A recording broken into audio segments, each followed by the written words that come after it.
La ministre des Affaires sociales et de la microfinance, Véronique Tony-Faudet, accompagnée d'une délégation, est allée à la rencontre, les jeudis 4 et vendredi 5 février 2021, des populations de Banikoara et de Niki.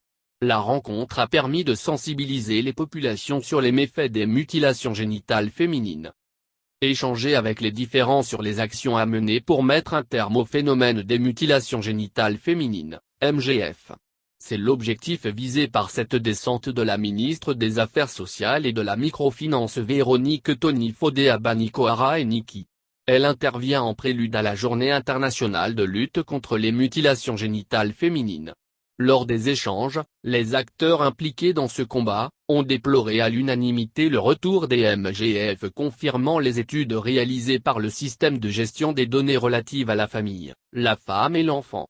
À l'étape de Niki, la ministre a expliqué à l'assistance les conséquences médicales des MGF.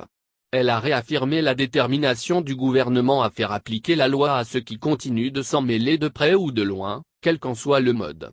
Un appel particulier a été lancé aux têtes couronnées, aux responsables religieux et élus locaux afin de poursuivre la sensibilisation.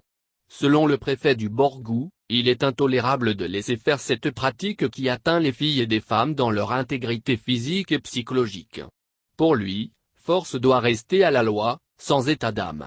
Les partenaires techniques et financiers, à travers leurs représentants respectifs, ont renouvelé leur disponibilité à appuyer toutes initiatives allant dans le cadre de la lutte contre les MGF. D'après Naïmatou Biodjara Koutouma, coordonnatrice du projet d'autonomisation de la femme et du dividende démographique au Sahel, SWEDD, les mutilations génitales féminines constituent des pratiques nuisibles aux femmes et qui violent leur droit à la santé, la sécurité physique ainsi qu'à leur droit à la vie. Onestine Denami, représentante de CUSO International, une organisation qui s'investit dans cette lutte depuis longtemps, a ajouté de son côté, qu'aucune action ne sera de trop contre ce phénomène. Les responsables religieux ainsi que le Premier ministre à la cour impériale de Niki se sont engagés à renforcer les sensibilisations pour renverser la balance.